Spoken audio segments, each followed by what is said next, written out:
Hello and welcome to Bazaar Morning Call. Thanks for joining us this morning. You're watching us live from the CNBC-TV18 Motilal Oswal studio right here in Mumbai. I'm Sonia Shenoy. With me are Nigel and Surbi. Folks, morning. Lots of cues to track this morning, right? Well, indeed, the IT stocks are going to be in focus, but I have a sense that this is going to be a good day. So let's see how it goes. Okay, let's take it from there. I share that sense with Nigel. So let's see. Maybe it is advantage bulls after all. Okay, 2 out of 3. So I'm going to jump on to that as well. As we begin trade, lots of things for the bulls to latch on to this morning. And, top of mind is what happened globally. The global cues have been solid. In fact, the Dow, the S&P 500 all ended in the green. The S&P 500 saw the highest close since April of 2022, and that's because of the cooling off of US inflation. So the fears of more rate hikes are subdued a bit. Of course, there's one rate hike expected in the July policy, but after that, now since inflation is cooling off, there's an expectation that there could be a pause in rate hikes. So that's the big positive that the bulls are latching on to this morning. For the earnings, TCS earnings were subdued, but there was no major negative surprise this time. I think the street would like that. And as we were discussing yesterday, a lot of that is already in the price, perhaps.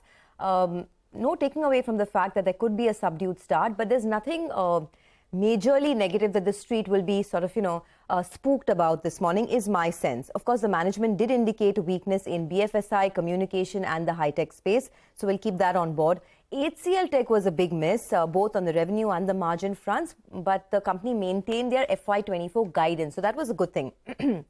However, we need more clarity on why such a big miss came through in the margins. Remember, the EBIT margins for HCL Tech are down 130 basis points quarter on quarter. I haven't seen such a big fall in HCL Tech margins in a while on a quarter on quarter basis. So lots of things to reckon. This morning you have numbers, or today you have numbers from the likes of Wipro, you have Federal Bank, Tata Metallics that will be reporting earnings. So we'll keep tracking that. But the big question I'm asking myself is that, this 19,500 resistance zone that we've seen, is it something that the market can take out, or is it enough? Are these cues enough for the market to take out that level? We'll see. Well, Sonia, I think maybe today's a good day for the bulls to say, okay, we've spent 6 days struggling around this level. Today, the setup seems to be positive because of what you said. I mean, look at the Asian markets now. By the way, Hong Kong's, surging some 2%. Yeah. Mainland China, there's a big roaring bull market out there in global equities because of the fact that US inflation came in slightly below anticipation. So it's a very positive global setup that we have. And the fact that there is no major, additional negative takeaway from TCS. In fact, I just want to spend a second talking about the TCS commentary that we have so far. You'll hear more from the management in the next 5 minutes or so. But the revenue for TCS was flat, but their deal wins are still at that $10 billion a quarter mark. And that's a big number, which they've managed to maintain. They're saying not much of deal cancellations or ramp down. They're saying pricing is stable, but they are admitting that it's difficult to admit when demand will really come back. So we'll get a lot more of that commentary as we go forward. They're admitting, geographies like Europe, deal closures are taking time. That's what TCS is saying. But again, nothing very dramatic in terms of deal cancellation. So that's a positive. HCL Tech, as Sonia pointed out, that's a problem. The ER&D segment, that's collapsed 5.5% sequentially. So we need more clarity on HCL Tech. Macros are a mixed bag. You have inflation, local inflation here in India, that's accelerated a little more than anticipation. The number stands at now 4.8%. It's above the poll.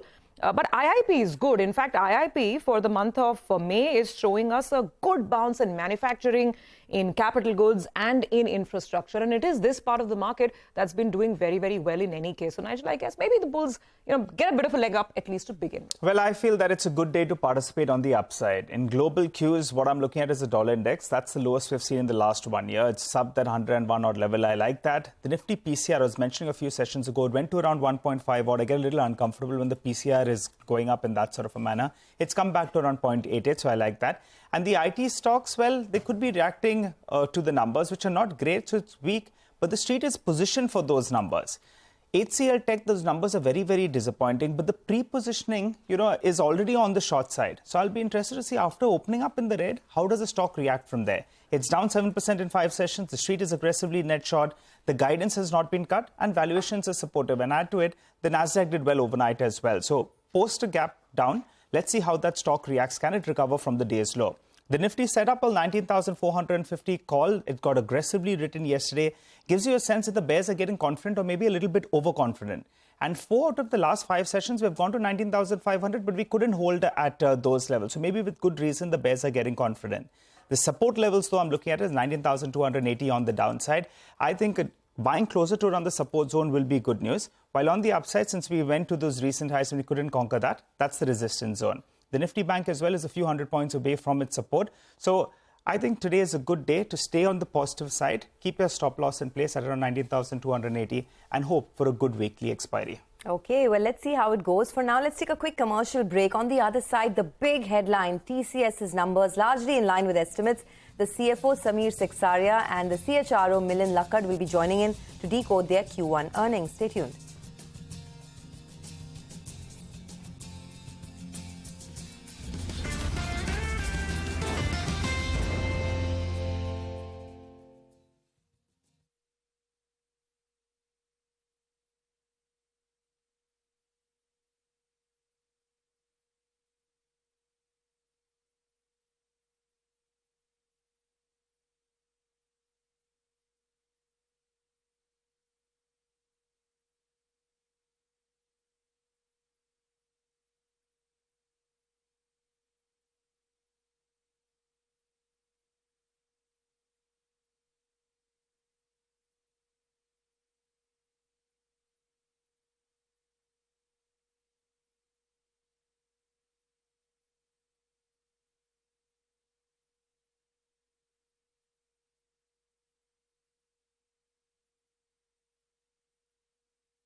Welcome back. Let's straight away dive into our first conversation. And we're talking about all these positive global cues coming in. Matt Orton, Chief Market Strategist at Raymond James Investments, is with us now. Matt, good morning. Always a pleasure having you on the show.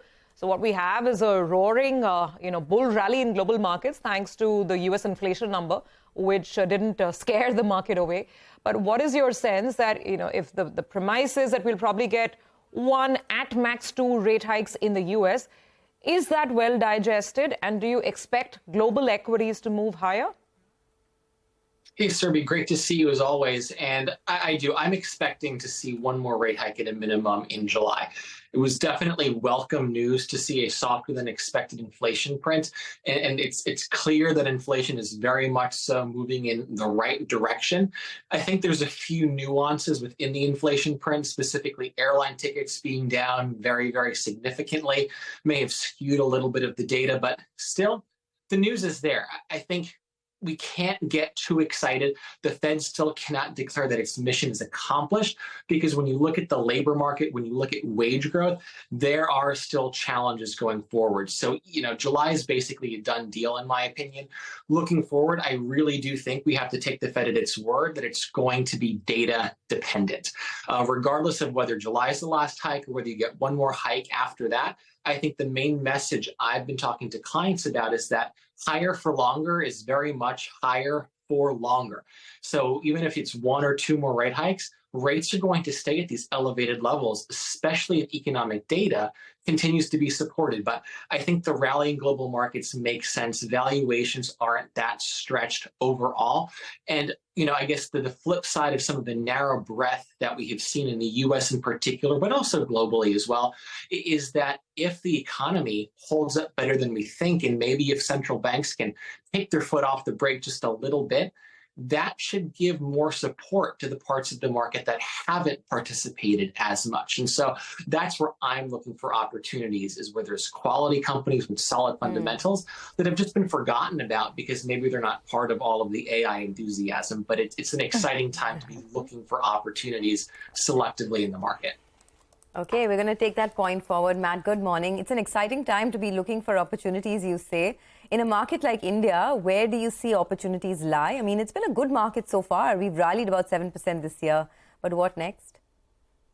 Yeah, hey, Sonia, always good to see you too. And I've been favorable on the Indian markets for some time, as it was a challenging start to the year. But I think within India, the areas that I continue to like and favor are the banks.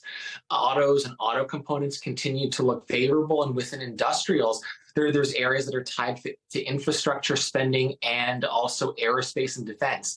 It's not just a theme in India, but it's a global theme, especially when you look at where we are with respect to geopolitics. I think you continue to see that play out.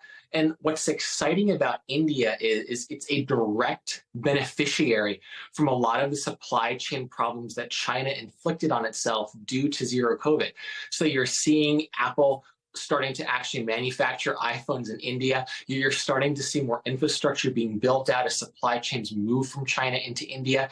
And that's a multi-year process. And so I think both long-term, there's some really, really exciting opportunities. You look at Hindustan Aeronautics partnering with GE. Those are exciting deals. And I think that's just a signal of what is to come down the road. Given where we are technically, I would probably wait for some consolidation, whether it's through price or time. But if you get down closer to 19.3 on the Nifty, if there's a little bit of weakness in the Bank Nifty, those are good opportunities, I think, for investors to redeploy capital in good companies where you're seeing margins hold up and you're seeing positive earnings. Okay, all right. Hi, Matt. Matt, I got the sectors that you're positive on, but what about the tech space? What's the view out there? Yeah, Nigel, tech has been an area that I haven't loved for a while. I think one of the biggest challenges is just simply the weight of IT services within the overall index. And I think the IT services complex is challenged mostly just because of issues overseas as well.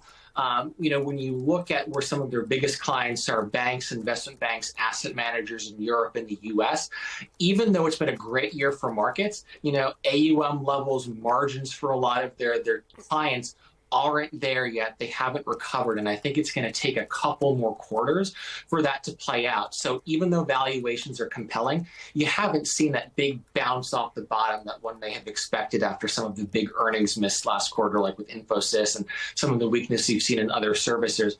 But I would think if you continue to see the bull market globally continue to move forward into Q3 and Q4, I think that's the opportunity to start looking to maybe pick up and get some good value within the IT services in India.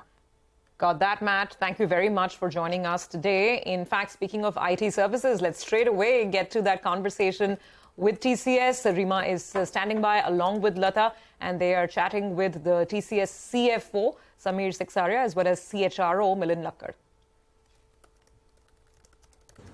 Thanks a lot for that, Surabhi.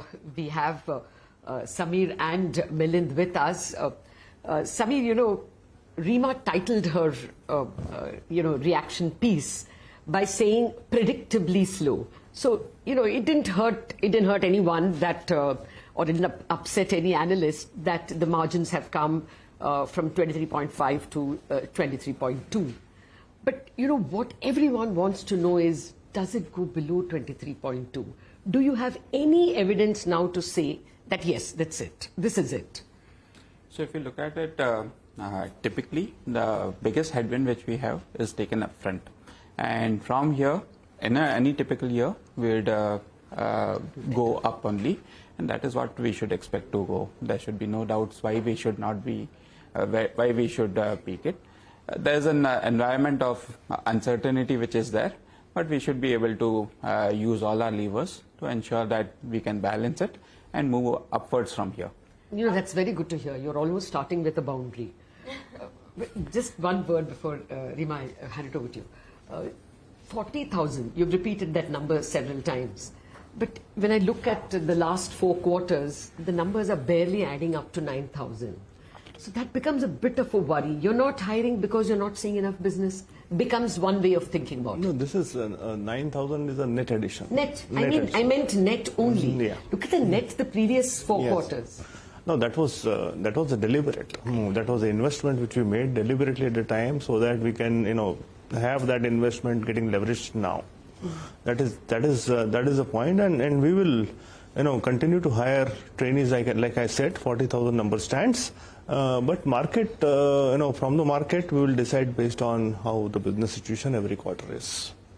So I think we are on the same path. Does it come back to a healthier number? I mean, will the last 4 quarters start looking like 20,000-25,000? I would suggest that we should look at it differently. We should look at it from a standpoint of that, for us to make, a profitable business, what is the best thing for us to do? And that is what we are trying to do. And getting people from the campus is very, very, very important for us, and that will not stop. That will continue to do. Market is again based on the situation in the market. Are you going slow on backfilling attrition, as it's called, compared to last year? So no, I think backfilling attrition from a standpoint of whether we can leverage our own people to backfill that attrition. Yes, absolutely. We'll do that. And with the investment we have made in our talent development over the last 18 months is now paying off. Okay, so backfill attrition is going to be lower. So the net headcount addition this year is going to be much, much lower, right? This quarter it's been 500 odd. I believe so. Yes, it will be on the lower side, but that doesn't mean that we are going to stop hiring trainees or we are going to stop honoring offers. Fair enough, but that's on the trainee part or the freshers onboarding. What I was asking about, the existing employees, when they quit, you're not looking to replace them, and which is why the net headcount addition this year could track the same run rate. That's right, and like we talked about, utilization being on the lower side, that also will get used. Bringing productivity and efficiency also is important. All of that will come together to backfill.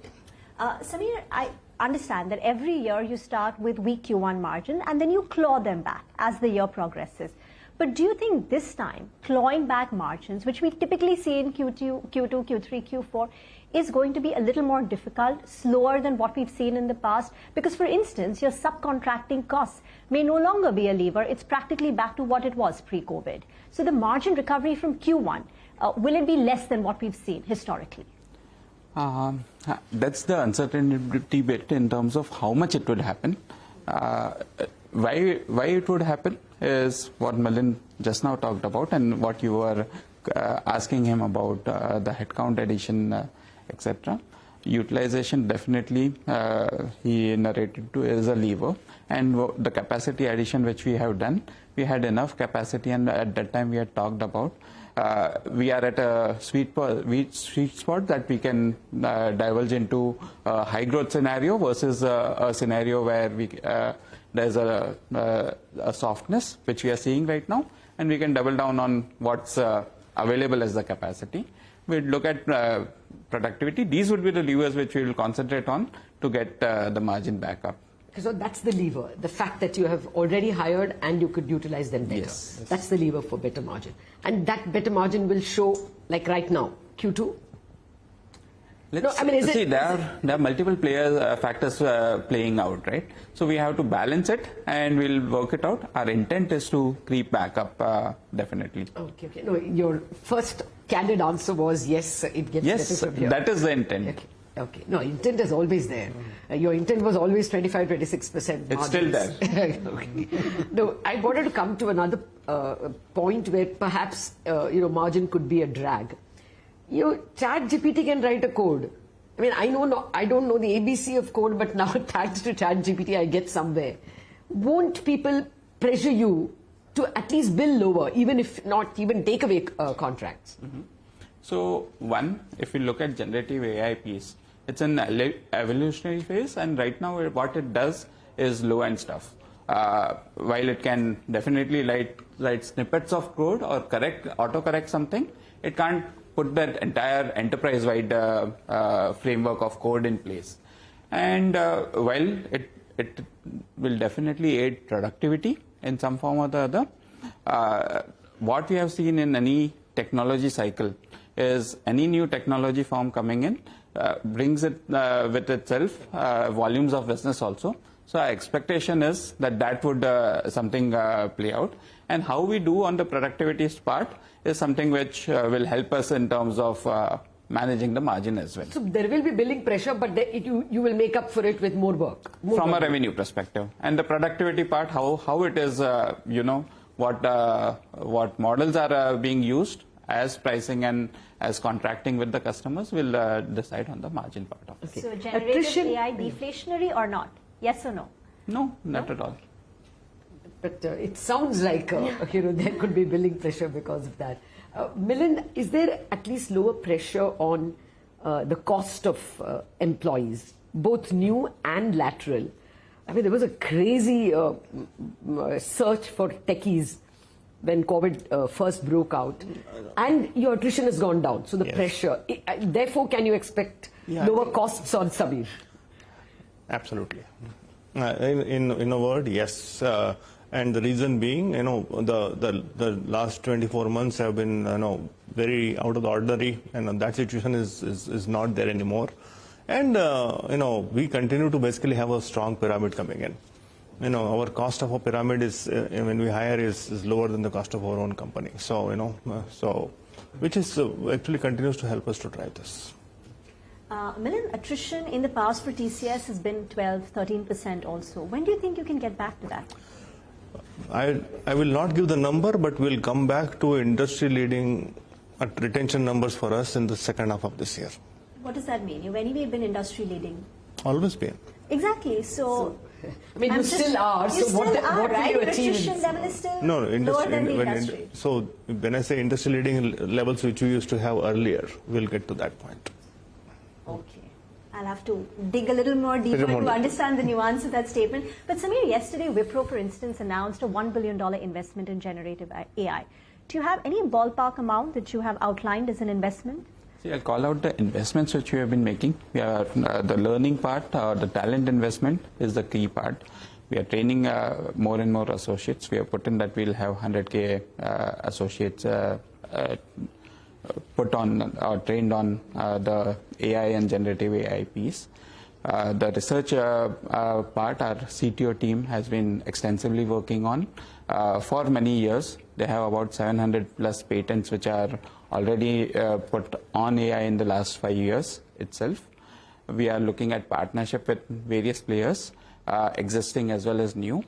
And we are also open to any other forms of investments which are there. But no number.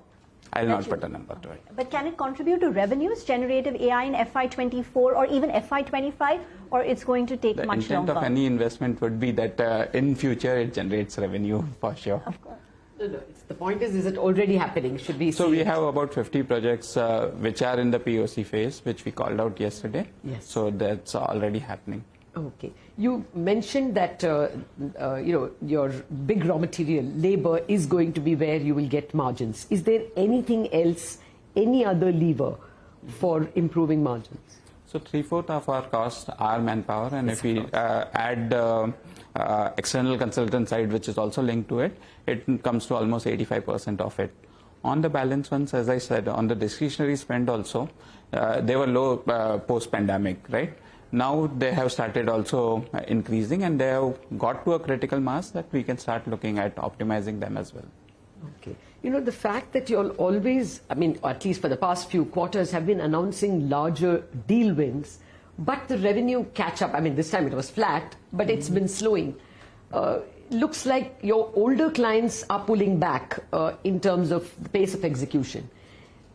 Is there any improvement in that as we enter the second quarter? No, that's the current situation, that existing projects are being paused, being relooked at, and that is what we are seeing right now. It happened through the quarter, and in its current form, it continues. So projects which were put on pause in February, March, have they restarted or are they still on hold? Some of them have been put on pause indefinitely. Some of them have started back. It's a mixed bag. Some of them, a lot of them, what we have seen is come with a reduced scope. Okay, so how many would you say have been put on hold indefinitely? 50%? Is it less? Not many of them indefinitely. Most of them would be coming with a reduced scope or altered scope. Would you have a lot of training costs because of generative AI and new technologies? Our training cost has always been at a very high levels, and that will, will continue like that. Because we believe that is the right investment. For always has been like that. And this aspect of Gen AI or AI in general actually has also been there. We already have 100,000 people who are trained in AI. That will continue, and that I don't think that will have a material impact on any of these parameters. Okay. Well, just one soft question, if there's time, Rima. There were reports that more women chose to stay back. So will you all go the distance for gender parity? I'm so glad you asked that question. Let me just give you some metric. I saw the metric. It's still 35%. No, that's not the point. I think our attrition for women was just only 60 basis points more than the overall attrition. And it is not because of this year. It has been actually historical like this. But if you look at women attrition in IT, in technology, it is actually better than men. So, we have very happy associates and women as well. And that continues. All our policies are very, very aligned with what we need to do in various situations, expectant mothers, new mothers, caring for elderly, all of that, flexi working. I think there is a lot more we can do, and we'll continue to do that. Good to hear that. Milind, just one final question, from a soft to a hard one. This ongoing investigation in the hiring scandal, could you give us an update? We already said what we needed to say at this point in time. There's nothing more I can add at this point. All right, Samir, Milind, pleasure speaking with you. And I think the big takeaway for those who are invested in your stock is you saying that 23.2 it is, and it is flowing up from here. That's a big takeaway. Thank you very much, gentlemen. All the best. Thank you. Well, back to you. And in a minute, we will have the CEO and the COO joining us. All right, Lata, thanks a lot for that. We're awaiting actually that discussion with TCS's new CEO, K. Krithivasan. It's his first interview. And the CEO, N. Ganpati Subramaniam, that comes in just a bit. Do stay tuned in.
Welcome back. TCS is the stock of the moment, and we now have the men of the moment with us. The CEO and the CEO, Krithivasan and NGS, are with us. Gentlemen, thank you very much. I know this is exhausting, but we are not going to stop trying. Krithi, you know, the point I wanted to ask you is newspapers, and I mean data, are filled with GCCs doing very well. You know, global competitive centers or global captive centers. Now, why is it that, you know, the IT industry is going through this kind of drag? Is it that the GCCs are taking away business? No, not at all. Like, if you look at our own business and how much did we lose to the GCCs, it's probably very, very marginal. I would almost say from our perspective, it's almost zero. And we have always coexisted, whether you call them captives before, GCCs now. We have coexisted, we have worked with them, and we have very strong relationship with many of the GCCs because some of the large clients have the GCCs here, and we work with them very well. I don't think they have taken away any part of our pie so far. Let me persist, and I would request both NGS and Krithi to, you know, give your reactions to this. The GCs that are lately opened, NatWest Bank, I mean, many of them are BFSI. NatWest Bank is not a recent GCC. They have been there in India for almost 15 years. I agree. You call them captive before GCC, now it doesn't change. Yes, but the extent of banking companies, banking and finance wanting to do that has already or could likely increase because of data privacy requirements. So can you face more challenge? After all, you're going to offer on-the-shelf products, and they will choose from 100 products. I'll probably put it in this perspective, that there is an overall IT spend. Yes. Within the IT spend, what they outsource is a pie. Within what is outsourced, what is offshored to India, if you look at it, right? The overall IT spend, there is a growth, 1%, 2%, 3%, whatever it is year on year. What is outsourced and what is offshored is at a faster pace than what the increase that happens in the overall IT spend, right? So as a company, what we need to do is, we need to look at not what they do in-house, right? Whether it is a GCC or whether it is at their high-cost locations. But we need to focus on what is their budget that they are earmarked for outsourcing, and within that outsourced budget, how do we maximize our opportunities? So the demands of privacy are not going to eat into your... I don't believe so. I think, you know, we are all complying with all the regulations. In fact, some of the customers, they tell us that, look, you are better equipped to service me in certain markets because I'm not present there. Okay. And you have complying with all the local regulations and so on and so on. Okay. So we are actually better positioned to service them in some of these markets.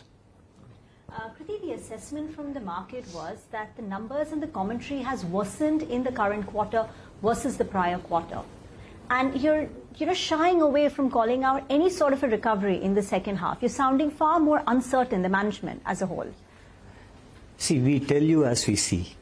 Okay, and our question is about has it improved in the last from Q4 to Q1? Our position is like you saw, our TCV continued strong, but we do see that our volume growth in terms of revenue and it's persisting in variety. So it's too early to call, and also we don't know when the macro uncertainties will subside. And if somebody tells us that okay, it will subside by next quarter, we'll say then from then on there will be more optimism. Like till we have enough data, how can we tell you that it's going to be better now? So there is no change in the corporate behavior. As in, for instance, if last quarter in March, April, you had 7 projects being put on hold valued at X amount. What has that number become 8 projects valued at 120 now, which has been put on hold, or has that number become less? Are you at least having conversations with clients who are saying that, look, we want to spend, just want to understand the change that's taken place in the last 3 months about the near term? Yeah, but that's what I'm saying. We've been explaining this since yesterday. We're having a lot of conversations, and clients want to do a lot of interesting work. But they're also reassessing the investment they did about a year or so ago to see whether that's yielding the results or are they yielding immediate results. So they should be putting them on a pause. But if you look at, we have not called out any major project cancellations. Right, our release 1 was delivered. should I go for release 2 or should I focus on something else? If release 2 had continued, then that kind of ramp down would not have happened in those programs. So, and also you look at, like, we are talking about normal growth would be about 3-4%, and so this is a kind of even pause, right? Like, it's about 2-3% of the projects getting paused would come to this. So it's not we are in a panic situation or anything, but we'll get to know more details as we go along. Will they negotiate for lower bills? No, we have not had any such negotiations. Sporadically? No. Okay. Well, I wanted to ask, actually, again, both of you, why don't you all get into foundational proprietary AI? I can't remember who said it, but you know, even with a $10 million investment, it is possible to challenge. And wasn't it the Abu Dhabi center which did a Falcon 40B? I mean, foundational proprietary AI. You're not thinking of getting into that? I mean, you're not being bold enough to do that. Like, see what all these generative AI and LLMs, they're fairly high cost investments for a long period of time. And to say money is not your problem. I'm sorry? Money is not your problem. I'll tell my boss as well. But see, essentially it takes quite a bit of time. And I think where we are good at is using foundational technologies to the business context. That's where we are working on. Like we called out yesterday also the amount of patents we have in artificial intelligence, number of people working on. And our strength comes in taking our domain capability, contextual knowledge, and marrying it to the foundational capability and delivering solutions to our customers. And that's where our focus would be. That's our sweet spot. Engineers, you don't if I can have add there, different I think, view. if you take Ignio, right? Ignio came out of about 7-8 years of research. And it's one of the leading artificial intelligence products as we speak, whether it is AI ops or cloud ops. Now, significant investments are going in Ignio to see how we can embrace the predictive capability even better than what it has, which is ultimately, generative AI is nothing but, it has to be meaningful to be predictive. And our focus is clearly about, can I predict, those parameters which are going to be very crucial for our clients, right? If you take I was giving an example of a shipping client, right? If I can predict based on their past patterns and the other market information using generative AI, the price of container, let's say 3 quarters down the line, I think that would be a significant value to them. So our focus is really I'm building. not denying that you can use foundational AI created by others to service. I'm not denying that. I just And that has to go a lot more, because the data and the training that it has done using whatever they have had access to from North America or elsewhere is going to be significantly different from the data that as it applies to emerging markets or like India, So those kind of training, etc., we have to do. I think the large language models is a phenomenal innovation, no doubt about it. It offers tremendous potential, and I think we'll be there. Yes. So do you think generative AI, large language models, can it be as disruptive as the past tech waves we've seen, Y2K, remote infra management, digital cloud? Do you think generative AI can be called like them? Different aspects. See, generative AI can help you in getting. What is it good at? It's very good at analysis, and it's very good at generating responses. So, if you have to analyze a large volume of data and summarize it and respond in a contextual way, personalized way, it's very good at. So, in that sense, it can extend the power of computing as we know today to a great extent, and extend to new areas which we have not explored. And another, since its generative capability is very good in, let's say, people talk a lot about code generation. So areas where it can, if you give a context, it can auto-generate code. Of course, it has to be validated. It can generate test cases. So many areas it can disrupt. But I don't expect this to be saying, people come up with doomsday scenario, no programming would be required, no tech force would be required. I was asking, can it be as large a tech wave as, say, digital cloud? This is because what we have seen in the past, every time there is a new tech wave, it actually increases the volume of work that we are able to accomplish.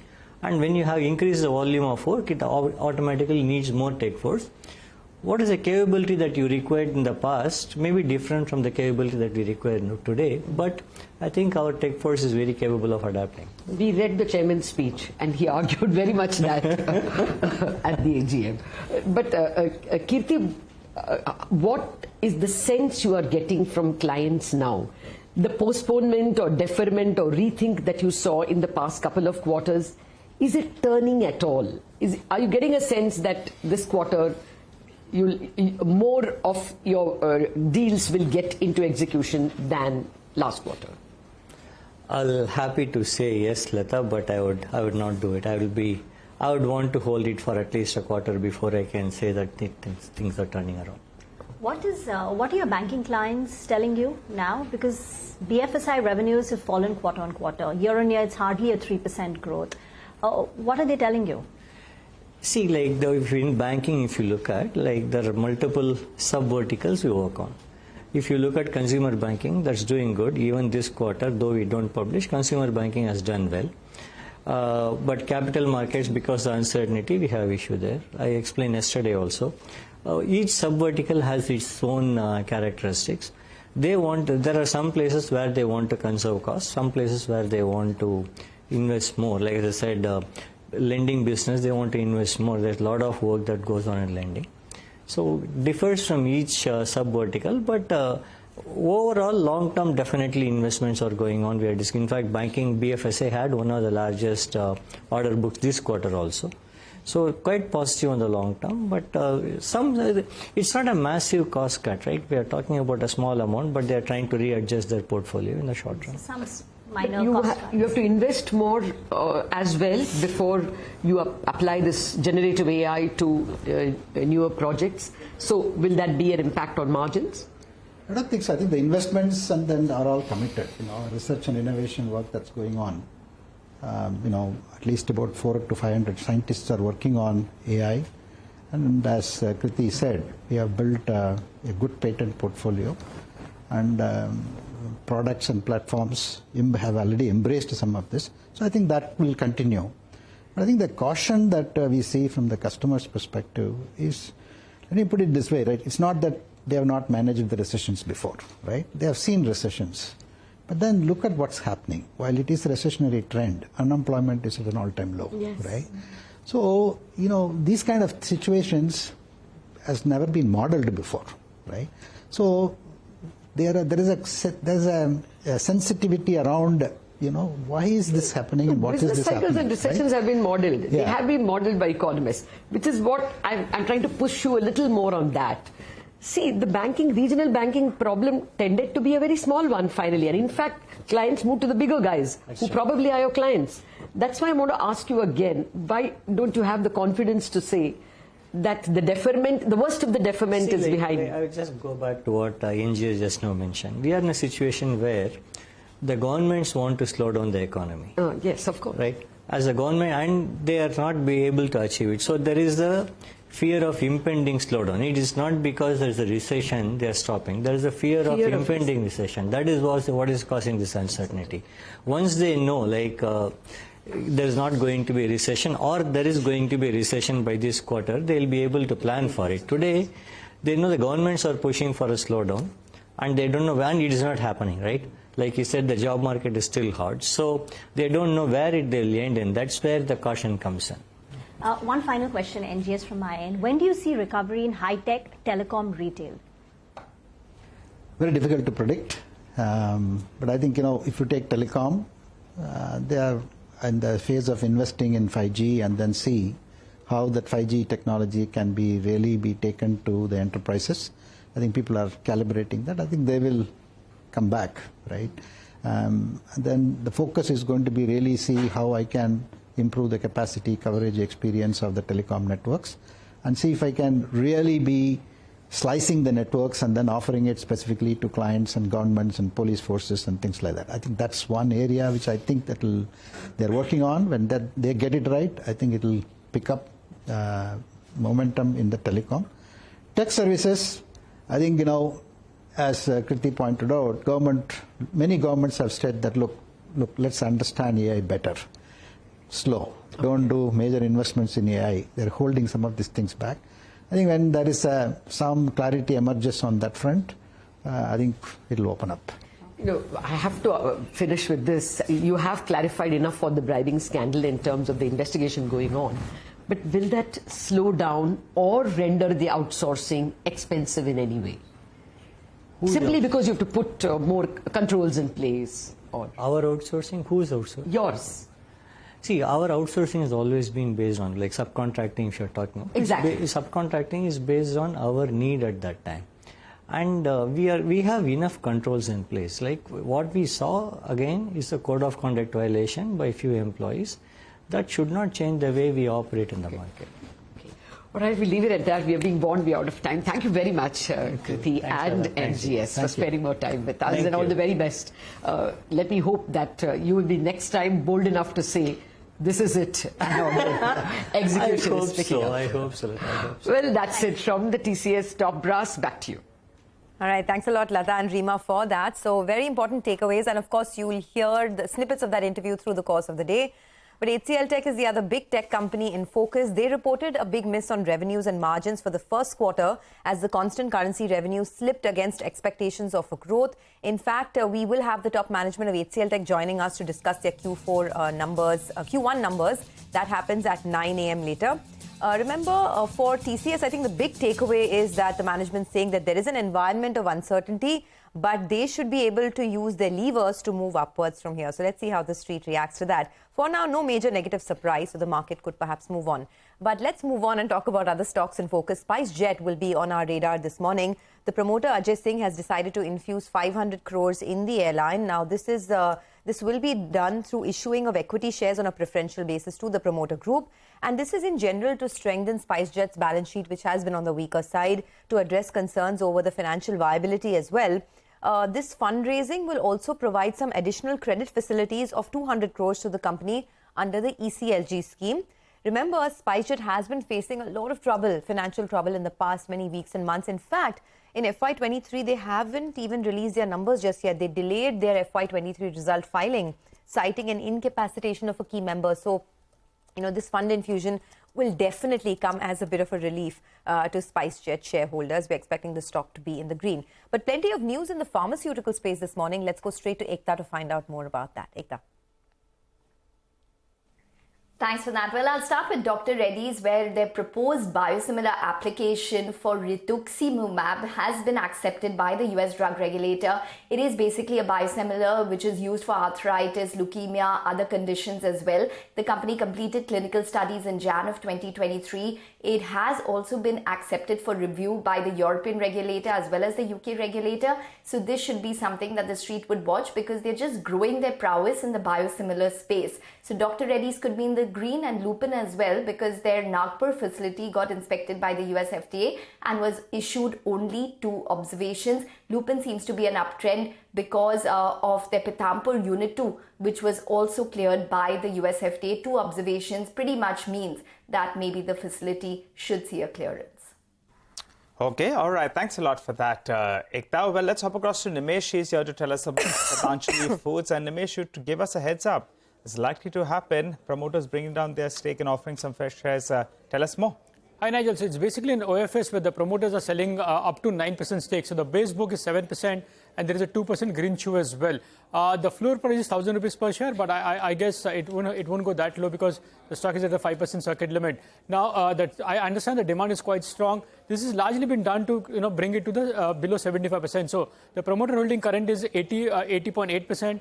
With this 9%, if they include the green shoe as well, the promoter holding will come to 70 or 71 odd %. So the supply overhang will be out of the way. It's an OFS, so there won't be no leakage, and I believe the demand is strong. So might open in the red to start with, but I think the demand is strong and hence might say recovery as well in the second half.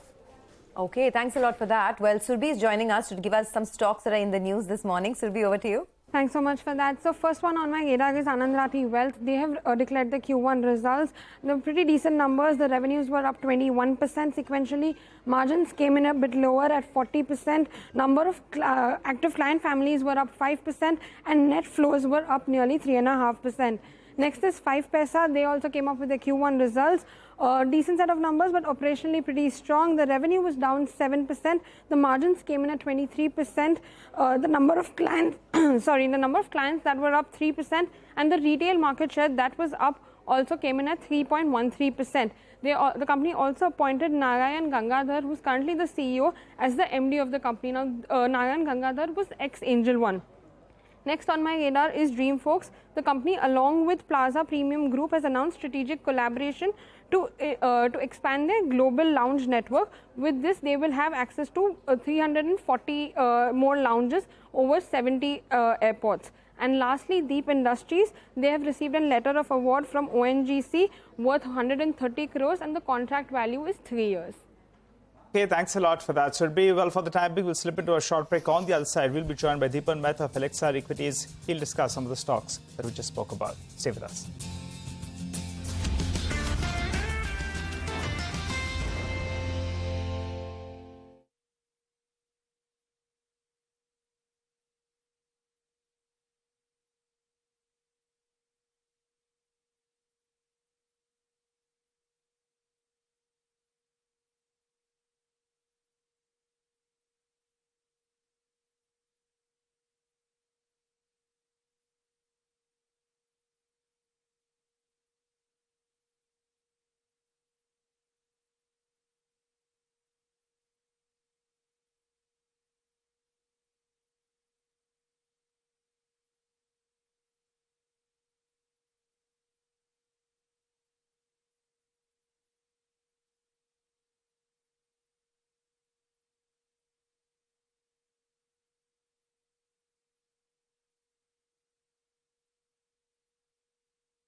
Welcome back to Bazaar Morning Call. Well, the Gift Nifty suggesting a bright start, but Deepan Mehta joins us to help us out with some stock analysis. Deepan, what did you make of the TCS as well as HCL Tech's numbers? HCL was a howler, actually, but how much of that is in the price?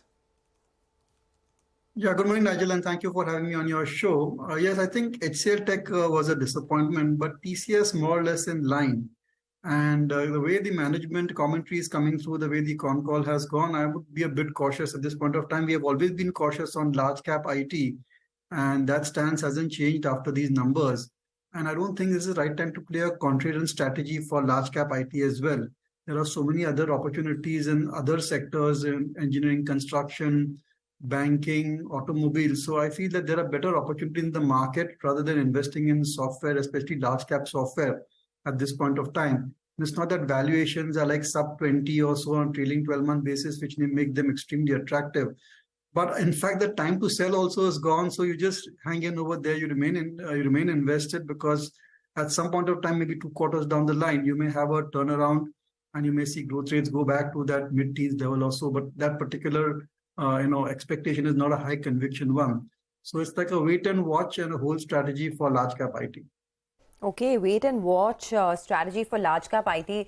I feel you, I mean, it's sort of been a long period of consolidation, downfall, concerns for the sector, and they're not over just yet, right? That's the sense you get from the management as well. So if you have it, hold it, no point selling it. Got that. Dipan, appreciate your thoughts and your time today. Sorry we had to just restrict it to a short while, but we'll come back to you later. Have a great day. We'll take a short break. On that note, on the other side, we will have the pre-opening rates. We'll also have the top management of HCL Tech joining us to discuss their Q1 numbers. Stay tuned.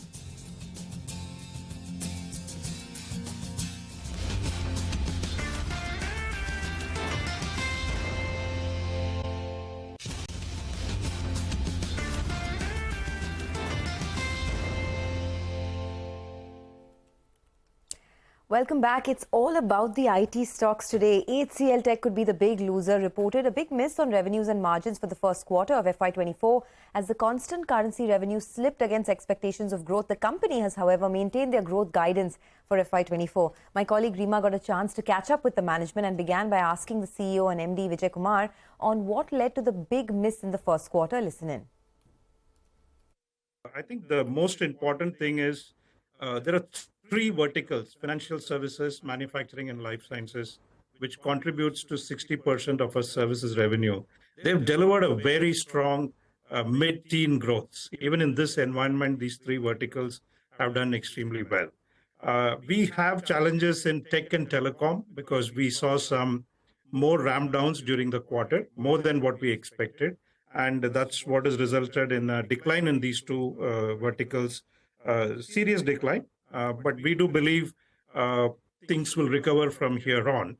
As I said in the call yesterday, it's like a cycle where the discretionary spend reduction or whatever moderation that has happened on the discretionary spend gets offset with more efficiency-led opportunities. And that's really happened in the 3 verticals where we have delivered a strong mid-teens growth.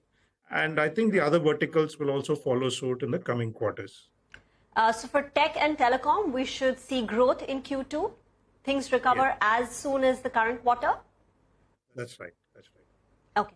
And can you talk a little bit more about the ER&D spending, discretionary projects being put on hold? What makes you confident that the worst is behind? And do you think the worst is behind? Yes. Rima, even if you take our ER&D business profile, a big part of it is in tech and telecom. Almost half of our business is in tech and telecom and what we call as an asset-light industries in the engineering services. And the other half is in manufacturing, med tech, and transportation and other areas. So we've taken the brunt of our engineering services decline in these 2 verticals in this quarter. And given our forecasts and given all the projections, we do believe there will be a good recovery in these verticals in the coming quarter. Okay, confident about a good recovery. But can it get back to double digit or will it be a mid-single digit kind of a recovery year on year for tech and telecom? I think we are right now focused on sequential improvements. I really don't have a good sense of the year-on-year numbers. And ER&D spending, the worst is behind us, the cuts that we've seen. That's right. On the whole. Okay. Prateek, can you talk about on the margin front what happened? We've seen a sharp drop in the margins, yet you maintain your full year guidance of 18 to 19%. What makes you confident you will be able to achieve it? So, Rima, good morning again. So, first of all, the revenue impact does go down to quite an extent, while obviously we've taken a lot of actions during the quarter, which has prevented the whole thing from percolating down. But that is the real big factor. Apart from that, going forward, we have already taken and announced some of the actions. We do have an action plan beyond that. And the actions that we have announced are related to the salary increments. So for the senior employees, there will be no increments this year, given where we have started the year in Q1 with. And for the junior and mid employees, there would be a deferral of 1 quarter. So those are the announcements we already made yesterday. And there are actions beyond that to make sure we derive the cost savings that are necessary to meet the numbers that we have set for ourselves. And that is where the confidence comes from that we will achieve those numbers. What will be the savings on the margin due to the changes that you've effected on the wage front this year? I mean, I can't really quantify the exact thing. That's not something we've published, but it is a meaningful amount. I'll just leave it at that. And what are the other changes, if I may ask, if you could elaborate on the cost rationalized? Yeah, go ahead. Sorry, in a way, if you look at a normal year across the 3 quarters, which is Q2 to Q4 for us, the total impact does add up to something like 150 basis points, but that's on an annualized basis. Because we spread it across 3 quarters for the year, the impact is lower, and we are not cutting all of it, we are cutting some of it. Okay. CVK, getting back to the acquisition that you've announced early this morning, you've acquired a German automotive engineering company called ASAP for 154 million euros. Take us through the rationale, the synergies, the margins on this acquired company, and once you integrate it, what could be the growth potential and how much can it contribute in H2? Yeah, so Rima, it's 154 million euros in revenue in calendar year 2022. We are paying 250 plus million euros for this acquisition. If you look at overall ER&D spend, almost 20% of the global ER&D spend is focused on automotive verticals. Today, there is so much happening in terms of mobility, autonomous and connected kind of vehicles, and that's where this company is focused on. And Germany is again a very big market for the automotive business. So we think it's a perfect, and we are a little bit under-indexed in that space. We've been always highlighting that we were under-indexed on the automotive side, and this is going to give us a big support in really reaching out to customers and also having the right offerings, which will really drive momentum here. We expect the acquisition to really get closed by this quarter, which is September of this year, and the second half will fully contribute. So if it is 153, half of that, 76, 77 million euros. Obviously, it's been a growing company, so there'll be some more growth on top of it. That's where we are. And CVK, the full year guidance of 6 to 8% that you'd given in April was prior to this acquisition. So the guidance is organic, or will it include? Yeah, we've always maintained that our guidance is organic, so 6 to 8% is organic. Whatever contribution from ASAP will be incremental to the organic guidance numbers that we've shared. Okay. And very quickly, CVK, on generative AI. All clients are very curious, they're interested, they're working on projects which involve Gen AI. Can you tell us, will there be any revenue benefit to companies like HCL Tech, maybe in FY24 or FY25, or it's going to be post that? And will it be deflationary? Yeah, I think both are very relevant questions, Rima. Right now, we've been working on AI and some of the work that we're doing, starting from the chips that are required for AI, all of that has been happening in the company, including AI Ops, all of that for the last many years. But coming to generative AI, I think a lot of conversations are around the level of innovation that is possible using generative AI. We have close to 70 projects, including internal and external projects on this, in POC implementation in various phases. So I think right now, I don't see a meaningful revenue contribution. It is going to be very small POCs, but some big enterprises are looking at a strategy for generative AI within their enterprise, which means there is going to be a lot of peripheral revenues, right? Like data integration, all of that is some of the prerequisites to get, and cloud adoption, all of that are going to get accelerated for better leverage of a technology like generative AI. So right now, I think the revenue contribution purely from this will be very small, but I think it will pick up as more and more companies get their AI strategy in place. I do think there'll be some pickup. There is also, I mean, efficiency is one of the biggest expectation. Our customers are constantly asking us for the art of the possible. So we have several POCs working. But I think this is at least a couple of years away, because there is many intricate issues to be resolved before it can be really adopted in a big way within enterprise automation. So I think it's a little time away, I think. Okay, that's the management of HCL Tech. Very important discussion, actually. The key takeaway is that they do acknowledge that there are challenges in several verticals, but they also say that things will definitely recover from here. So they've taken a large part of the brunt now, and they feel that things will recover. Unfortunately, there are no increments for the senior employees this year, but that's also because of how challenging the environment is at the moment. But the stock is not down too much. So, as you were saying, I mean, it could be positioning, because the market has been very cautious going into the earnings. And I think it knew what to expect. Yeah, that's why the market is totally net short on HCL Tech. So, if it doesn't fall too much, I'll be interested to see how much the stock can recover from these levels. It's down only 1%. Last 5 sessions, it's down 8%. So, let's see how this goes. But pre-positioning, valuation support as well, and no cut in the guidance as well could support the stock a little bit. But let's get in our technical expert, Shrikant, as well as Mitesh are with us. Morning, gentlemen. Mitesh, you go first. Trade on the index and your calls as well.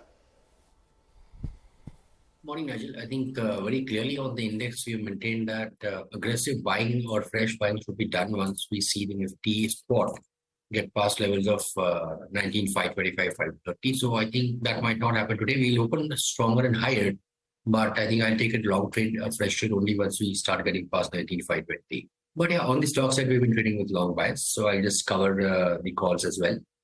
Have a buy call on Biocon with a stop at 254 for targets of 270. And in DC is a buy with a stop at 109 for targets of 116. Syngene, disclaimer, it's a part of my portfolio. That's a buy with a stop at 766 for targets of 810. And Gas Authority is the buy call as well. The stop at 108, buy for targets of 117.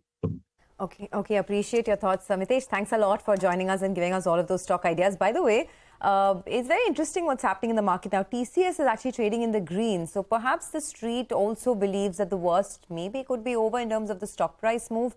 TCS anyway had no negative surprises this time. So that has provided a bit of a relief for the stock, largely in line with expectations, the numbers. Shrikant Chauhan is also joining in. Shrikant, quickly, if you can run us through your Nifty targets as well as individual stocks that you're looking at. Yeah, good morning, Surya. I think, the dollar index, which was around 102, is trading below the mark of 100.50, which is extremely positive for all these emerging markets. Based on that, we are of the view that we should be buyer even at current levels with a stop loss at 19,400. We are expecting Nifty to hit the levels of 19,600 or maybe 650. The stocks which we like is State Bank of India, which is currently trading around 590, 595. Here we are expecting targets close to 610, 615. We can keep stop loss at 584. And the other stock which we like is JSW Steel. It has consolidated and taken a lot of time, but now it is heading for the levels of 850. We can keep stop loss somewhere close to 795.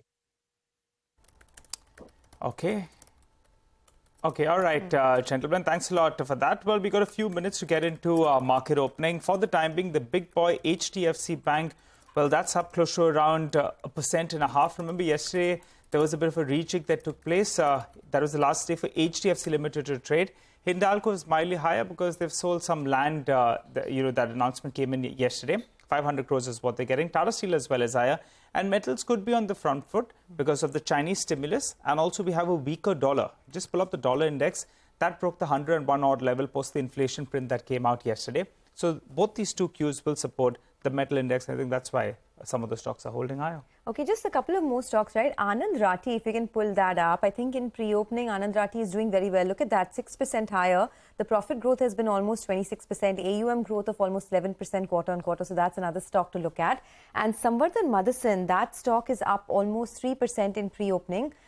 Jefferies has upgraded Samvardhan Motherson to a buy from a hold. They've raised the target price on the stock to 115 versus 70 earlier, and it's above the current market price at the moment. They talk about how after 4 very tough years, Samvardhan Motherson has now started improving its earnings. The operating performance has started to pick up, and they've upgraded the FY24 and 25 EPS by 18 to 42%. They see a very strong improvement in the core business for Samvardhan Motherson, and the fact that Samvardhan has made 2 acquisitions recently will add to their operating performance. SAS, and they also bought an 81% stake in Yachio's four-wheeler business. So these acquisitions will add to their earnings. They estimate that the 2 acquisitions together can add 15% to SAMIL's FY25 revenue. So the stock is doing pretty well, actually, up 3%. But Mitesh, any thoughts on this one or anything else in the auto ancillary space that you like? Yeah, I haven't been tracking Motherson Sumi stocks, both of them, but what I've been tracking is Subros. I think, with that big announcement and the gap up, the stock has been consolidating sideways. It's done about 2 weeks of consolidation. Wait for the stock to get past and close about 470, and the stock can eventually do about 525 kind of a run. Okay. All right. Thanks a lot for that, gentlemen. Well, we're just 20 seconds away from the market opening. And for the time being, Sonia, the gift nifty was right. It's suggesting that we're likely to start off in the green. And we are well in the green. We were telling you that implied opening, which is spot on. Let's run you through the big gainers today. The starts in the green. HDFC Bank is up 1.5%. You have Hindalco as well. That's up and about in today's trading session. And giving it company on the upside is Tata Steel as well. So the Nifty Bank is off the blocks in style. Remember, the last couple of trading sessions, it's been losing its way. But today, at least for starters, it's up close to around 200 points or thereabouts. What's not doing well? HCL Tech, only 0.5% lower. Just take a look at that. The pre-positioning is something that's helping them because the market was net short. The stock was down 8% getting into the numbers. And it seems the shorts are covering out a little bit because it's down only around 1%. And make no mistake about it, those numbers were disappointing on all parameters. TCS as well, the start was mildly in the green. So that stock as well should come up for you on the screen. TCS is up 0.7%. From the broader markets, plenty of action. And as we speak, the number of stocks that are advancing are nearly around 1,600 stocks in comparison to 300 stocks that are declining. A few more stocks in the broader markets. Kolte Patil, well, their sales volumes numbers came out. That was up 30%. And Prestige as well. Pre-sales up 30%. I think both those two stocks reacting positively. But Sonia, tell us more. Okay, good opening, right? And this despite weak numbers coming in from HCL Tech. TCS as well was slightly lackluster, but the market has moved on and putting on some weight. It's almost a 100-point gain on the Nifty now, trying its best to hang on to that 19,500 mark. It's largely global-led, so the moves from the US market have been very strong. You've had cooling off of US inflation, so the view is that perhaps one last rate hike and then the market will sort of move on. HCL Tech is now down 1.5%. So clearly the management commentary, the earnings, the fact that margins have been under a lot of pressure for HCL Tech is something that has not gone down well at all. Remember, HCL Tech's EBIT margins have fallen 130 basis points quarter on quarter, and that is, that's not a small amount. And also the fact that the management spoke about a lot of, subdued moves and weakness in the BFSI, communications, in the high-tech space. All of that has led a bit of weakness for HCL Tech. For TCS, as we were telling you earlier as well, there's no negative surprise in TCS. So the stock actually is holding up about 1.5%. The market is bought into that. But all in all, you'd have to say very, very good start to trade. The Nifty holding on to that 19,500 mark. And no better time than to get Atul Suri into the studio here with us. Atul, hi, good morning. This is a market that's firing on all cylinders. I think the last time we met, we were talking about 18,000, 17,500, and since then it's been, zooming. Absolutely. But what now? Do you think it has more legs? I do think so. I mean, I have been sharing this target earlier also, 21,500, which sets it about 12% or so from here. So I think that if you look at this market, there is a lot of skepticism, but I think that's quite misplaced. If you look at it, this is a global repair that's happening. It's not just Indian markets. 2022 was a difficult year. more so for global markets, which are more tech-driven. And what you are seeing in 23 is nothing but a repair of that. And that is happening across the globe. I mean, we look at US, etc., S&P 500, whether it's Dow, transportation, NASDAQ, all at 52-week highs. And they've made a lovely, sort of bottoming pattern. But there are some pockets which we've kind of forgotten about. Look at Europe. But you'll be surprised how well European markets are doing. In fact, a lot of markets there are at lifetime highs. Look at Japan. It is at a multi-decade high. So what you are seeing, Sonia, is a massive repair job that's happening globally. So that is something that is the first point that gives me sense that, hey, it's not one-off. Remember, late last year, we were the only market actually making highs and all were making 52-week lows. And that party didn't last. But when you realize that there's breadth, global breadth, I think it gives the thing a lot more legs. Number two is if you look at the internals of the market, you will feel sectors. It's very broad-based. It's not one or two sectors that are driving it, whether it's your banks, whether it's your local infra, plays, NBFCs. There's a lot of breadth that's happening. Barring one or two very niche sectors or segments, the whole market as such is doing very well. So there's immense breadth. And third, I think why India is very special is that there's something called 52-week highs, which we are seeing across the globe, but there's something called lifetime highs. And there's a lot of difference between them. Lifetime highs is what you call blue sky territory. Because there are no resistances, theoretically that means that everyone, whole stock is positive, right? I'm talking at an index level, not at a stock level. So essentially you don't have very disgruntled investors or people who are willing to sell at a certain level. So lifetime highs have their own momentum. So that's why this, target that I'm giving you about a 10 to 15% kind of move, which is global in nature. And I won't be surprised if India does better than that. So, if you just want to match it or tie the global setup in, how are you feeling about that? Because now we've reached a stage where inflation has cooled off in the US. The expectation is that we could see just one more rate hike and then it's done. Right. At a time like this, how do markets generally perform?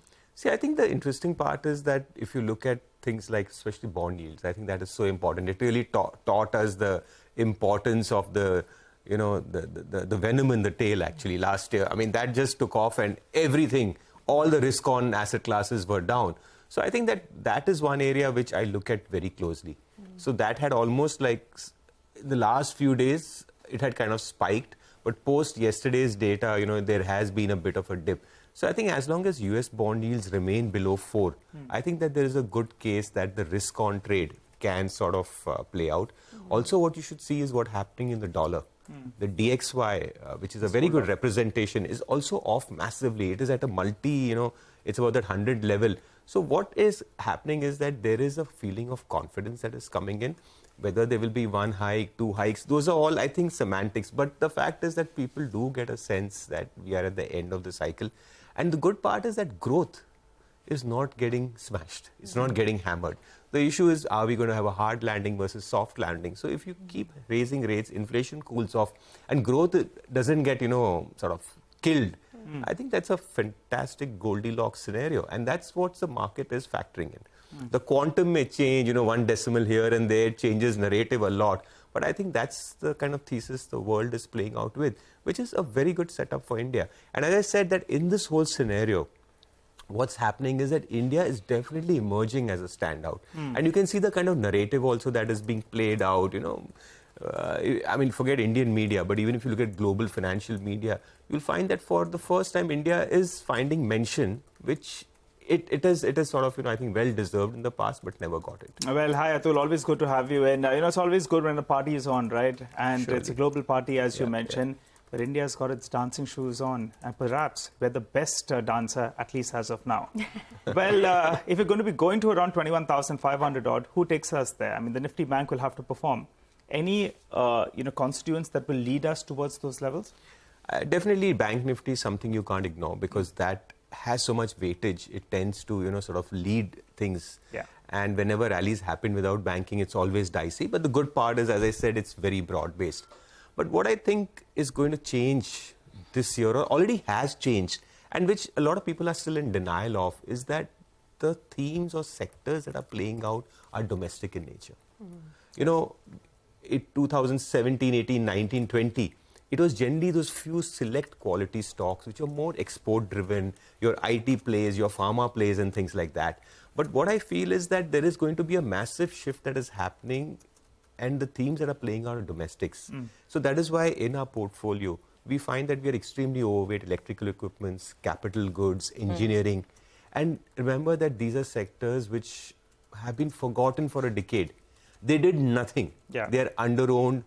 And my memory, if it's right, when these themes or these sectors play out, you see that the move is not about 6 months. You have to go back between 2003 and 2008 and see that when these sectors move, I mean, my models tell me that it's almost a revival of the capex cycle.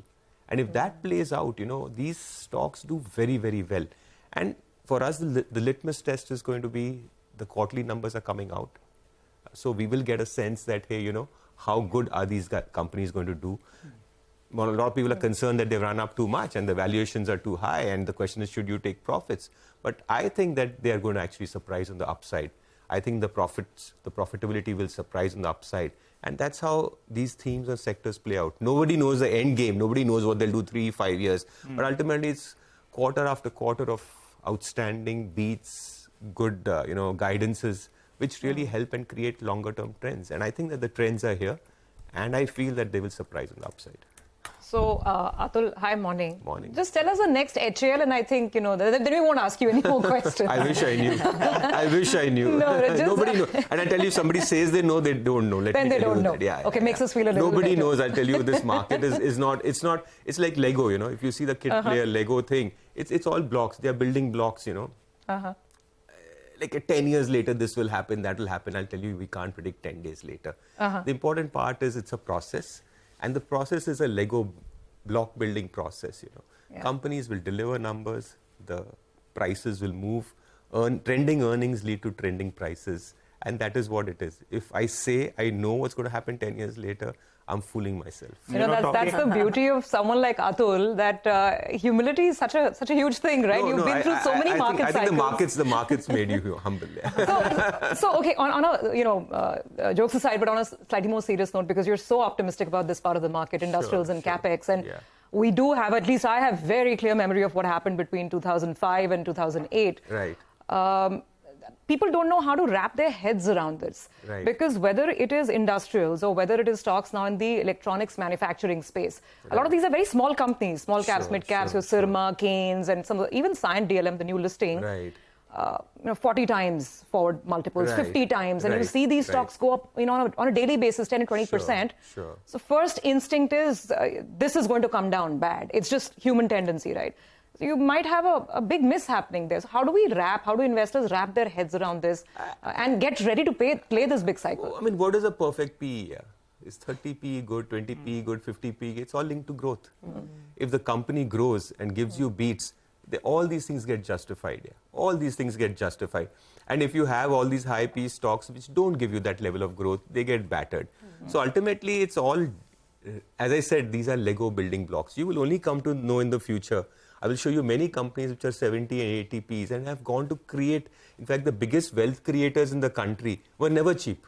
The biggest wealth creators were never cheap. They always, and every time people kept cribbing and cribbing and cribbing. But the fact is they kept delivering numbers. And the moment you do that, it gets justified. And remember, we are using historical, right? Forward, we don't know. If the beats come, suddenly these things keep getting adjusted down. And So don't let PE scare you when you're talking about capex and I guess it's not a very simple number that you can look at it in a very linear fashion and you can divide it across the market for all stocks. Every company has its dynamics. I think PE is more of an art. Okay. It's not a science. The it's science not a number. and art debate. It's not a number. Like EPS is a number, right? But PE is something abstract. Okay. Well, one space that you got bang on was autos. I mean, I remember you telling me last year that, the space to be in is autos. And since then, the stocks have been flying. Sure. But do you think there's a lot more upside now? I remember you saying that not so much in the frontliners, but it is the, broader markets, the ancillary stocks that you like. But even the frontliners, I mean, an M&M is up 30% this year. Yeah. Do you think the best but is the over? The common thing, Sonia, is electric mobility. Yeah. If you look at all these companies, even in the front line, even the ancillaries, wherever the touch of electric mobility or promise of electric mobility is there, you'll find that the moves have been stellar. Stellar. Some in the small and mid caps are like disbelief. They've beaten what IT stocks did. So I feel that if you can even in auto, because it's such a big theme, your frontline stock, ancillaries is such a big universe. If you're able to identify the theme of electric mobility, I think that is where you find that there's a lot of interest. It's not too late to get in. Absolutely not. Yeah. Absolutely not. Like in my portfolio, I have a large exposure, but to auto ancillaries which have an electric side to it, and substantial. I think that those have done very well. And again, it's not global. It's not just happening in India. It's not that we are gone out of the whack or we are doing stupid. It's happening globally if you really see. There's a lot happening. This can dramatically change a lot of things, So that's why I like that theme. And in that theme, specifically, because ultimately, you have limited bullets. Yeah. You can't really buy 100 stocks. Yeah, you have to buy 2 or 3. Yeah. So I think electric mobility and also maybe premium biking, right? If I look at a Bajaj... That's for rich people like you. Bajaj or... all these fancy... biking shoes. Yeah, biking shoes, bikes. And I see him whizzing in the streets of Bandra, on all his fancy bikes and his fancy He's Jordans. He's contemplating between a Harley and a Triumph. And wearing the latest Jordans that, Absolutely. He's got the moves, he's got the look. Speechless. Nigel is speechless. He's into jewellery, I'm just saying, says someone who's living in Pali. He's into jewellery, you see. Premium bikes and Jordans. I mean, just to clear the air, just one bike, but I'm hoping to get the other one. But a connoisseur knows, one connoisseur knows another. There you go. Thanks, Sonia. Back me up. But, Atul, getting back to the markets, a couple of things that have worked out. And you were saying cooling of commodity prices are very positive for India. Yeah. And Brent crude prices, well, it refuses to actually crack. Absolutely. It's back at around $80 per barrel. Right. What kind of levels are you looking at on Brent? And as well as the dollar index, you briefly spoke about it at the start of this conversation. Yeah. Is that headed much lower? Because these are going to be two big positives for India. I totally agree. In fact, commodities is something which I really watch, very closely, because definitely they are raw materials, and we know how profitability gets affected of these companies. We saw that last. And crude really is not just a demand-supply game. It is total politics, and it's actually cartelization. And if you look at the way the Saudi is at it, they are determined to do whatever is to keep prices higher. Yeah. So Brent, as I understand it, or as I look at it, it's stuck in the 70 to 90 kind of range. I would have thought Brent would be closer to 65 or thereabouts. It had come to 70, and I felt at that stage it's fallen, but it's back at 80. So I think commodities, I have a feeling that we'll have to live with the fact that commodities are not going to be as sedate or as in a secular downtrend as they were a few years ago. I feel that commodities are going to have their ups and downs.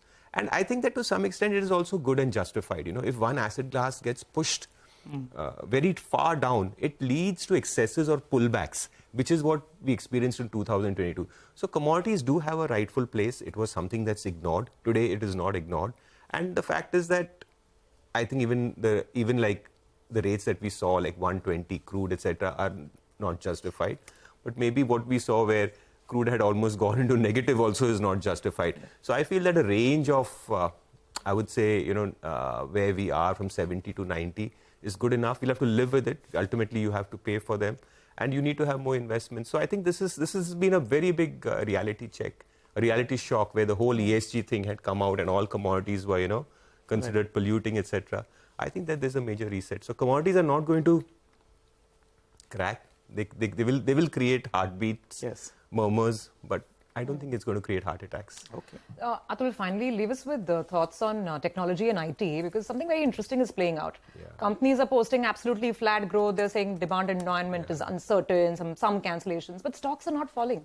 Even today, TCS is up, HCL Tech is hardly down 1.5%. Right. So I think this is, again, tech is a very important sector. See, after banking, in terms of weightage, tech is probably the second highest. Maybe energy is there or somewhere there. So from that point of view, tech is something that cannot be ignored. But the interesting part is that if you look at tech in the index, there are these 3-4 large players. But if you look at the mid-cap space in tech, there's a lot of action happening. So for us, personally, we don't own any of the large-cap tech stocks, but we do play or participate in this mid-cap space. And we feel that there's a lot of stuff that's happening there also. So for me, tech as it stands today is probably the large cap. Let it settle down, let the trends emerge. But there are definitely very good trends in some select mid-cap IT spaces. So I think you can participate through them. And there also you'll find that whole auto, electric, autonomous cars and all that tend to be, again, a theme that's running. You can't really pin it down. But that seems to be a bit of a theme that's playing out. Okay, just summarize for us. You said that 21,500 is your target, right, on the upside. Right. But has the base for this market also moved higher? I mean, the last base was around 16, 17,000. Right. Has the floor moved up? Yeah, so see, first thing is the immediate flow becomes your breakout level, which was, 18,800 or thereabouts. So the fact is that when you broke into lifetime highs, you broke above that. So when a breakout happens, it is very normal for markets to come back and test.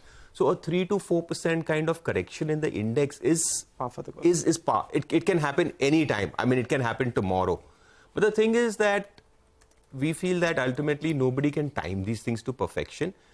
A lot of people, the basic question, Sonia, today is that, okay, if most people who missed this thing, should you deploy now? Is it too late? I think it's a good time to deploy. The fact is, if you've deployed later, the markets got a little expensive. Some sectors and stocks got expensive. No, I think they're going higher. And third is, should you wait for a correction? Yes, a correction will come. Definitely will come. But can you time it? Who can get a 3%, 4%? It's great for an intraday trader or a short-term trader. But for most investors, it's not going to matter whether you invested at 19,400 or 18,800. So I think 18,800, for a short-term point of view, becomes a very important level because that's the breakout level. And markets do test it or get somewhere there. And if that holds, I think it's fantastic. Okay, all right, Atul, as always, pleasure having you here with us. And I hope the two of you go riding together in Bandra. He's a celebrity. He's a So are you, I didn't know Atul, you're a biker? I'm not a biker. Not a biker. No, not two-wheeler. Maybe you can I learn. own two-wheeler stocks. That's a better way to discussion for another time. It's a non-depreciating asset. Thank you very much for joining in. Thanks, guys. Thanks. Okay, well, with that, I think we have to shift focus to our next corporate conversation. So let's just talk about the next company in focus. And we're looking at Coromandel. Now, the incessant rain in several parts of North India have resulted in both loss of life and property. We actually have Jayashree Satagopan, President, Corporate and CFO at Coromandel International, to just get a sense of how this is playing out. Thanks, ma'am, for joining in. Good morning. Let me first start by understanding whether you at Coromandel have seen, I really hope everyone's doing fine at work and at home.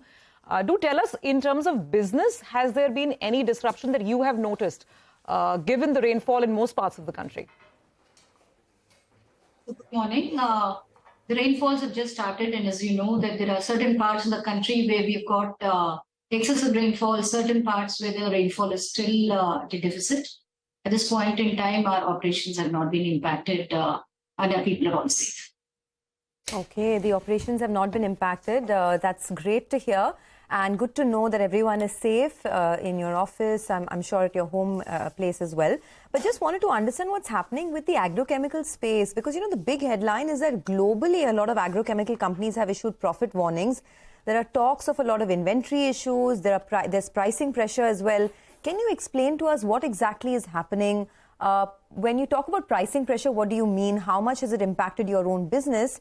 And how much do you think your own profitability could get hit? Well, what we've been hearing and what we have been reading about the agrochemical industry per se is true. There are a lot of pressures globally. Having said that, you would also recognize that we are in a silent period. And therefore, any questions that relates to specific segmental performance, we may probably take it after our quarterly results.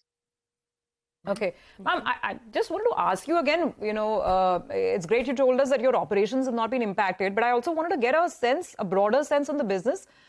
Because of this rainfall, I believe sowing has been impacted in different parts of the country. So would that not possibly affect the market, the expectations in terms of demand, pricing? How should we read the sowing trends and therefore the impact on your business? See, the sowing trends in some parts have been impacted because of excessive rains, but then the company has its presence across the multiple states. As I said initially, there have been parts where we have deficit, there are parts where the rainfall is normal, and there are parts where we have seen excessive rainfalls.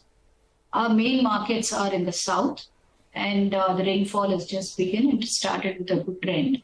So again, it's early days because after a delayed start of monsoon, we are seeing some green shoots coming in. The acreages of main crops like paddy and cotton were lower. Paddy is picking up. So there are mixed signals that are coming in. But more or less, when I look at it across the country and our key geographies at this point in time, things seems to be pretty much okay. All right. Hi, good morning, ma'am. Globally, many agro companies, they've issued profit warnings. There have been talk of inventory issues, demand pricing as well. Give us your sense on India. And are we seeing higher dumping coming in from China? I think the situation in India has also been grim overall. We've seen that the price reductions have happened over the past, I would say, couple of quarters, and the channel inventory also seems to be on a higher end. So those are the things that we are witnessing in the Indian market per se. Okay, so can you tell us a little bit more about the raw material prices? How much lower are the raw material prices, and what has been the impact on product pricing? How much, what do you think the way forward could look like in terms of raw material prices? The raw material prices are expected to be soft. That's the indication that we get from the markets that we operate in. So, can you give us some numbers when you say expected to be soft? How much could it be? How much could they fall further in the quarters to come? What could the impact be on your business? So we clearly do not have an indication how further down it can go. Obviously, in China, the production capacities have been higher. They have started production, and possibly there's a bit of dumping that is also happening. And that has obviously resulted in the raw material prices coming down.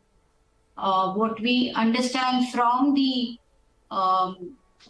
sources with whom we interact, that this trend is likely to continue and the raw material prices could remain soft in terms of the next couple of quarters.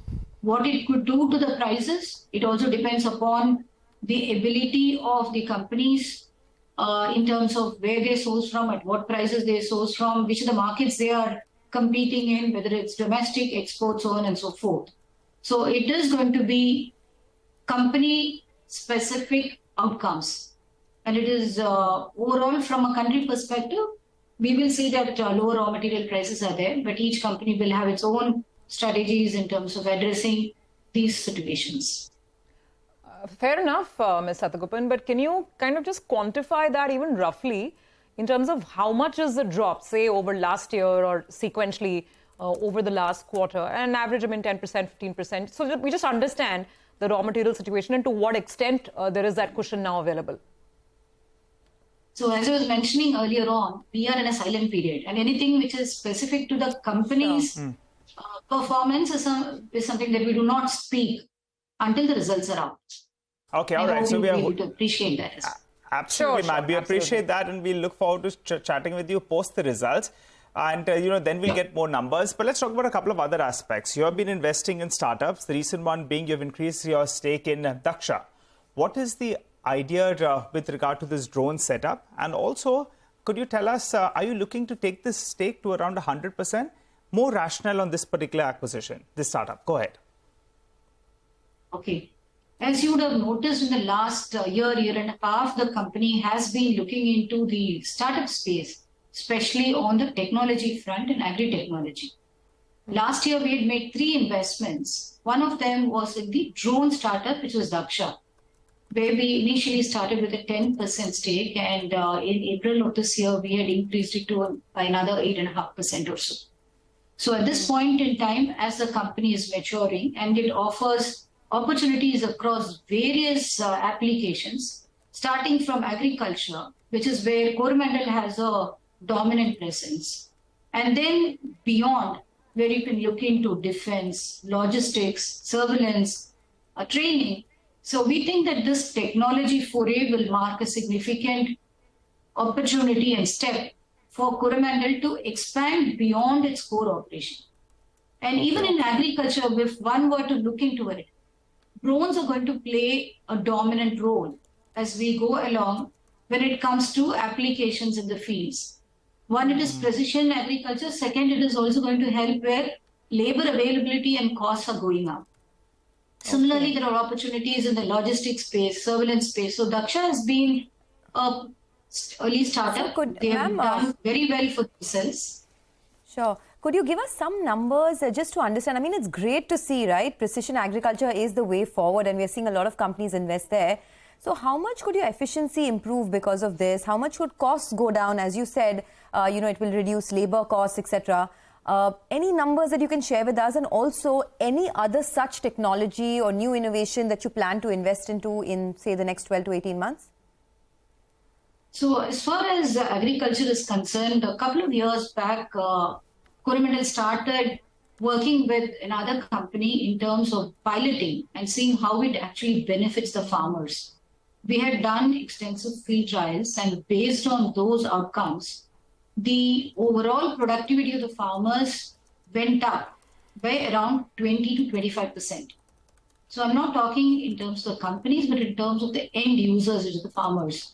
And this was done at a pilot scale. Today, the company has procured few drones, and through a Grow More Drive program, we are driving it across the APTG, Karnataka regions with our Grow More stores. So hopefully in the next 5 to 6 months' time, as these drones are being deployed, we will be able to get much more results. But definitely there is a benefit for the farmers. As I said, the past results show us anywhere between 20 to 25% productivity gains overall for the farmers. Okay, all right. Thanks a lot, ma'am, for stopping by and giving us all of those details. We look forward to having a chat with you post your results. We'll get more details, and in fact, we'll talk about some numbers as well. For the time being, we'll slip into a short break. On the other side, we'll get chatting with Kamal Sarda, the Director and CEO at IFGL Refractories, to discuss their expansion plans. Stay with us.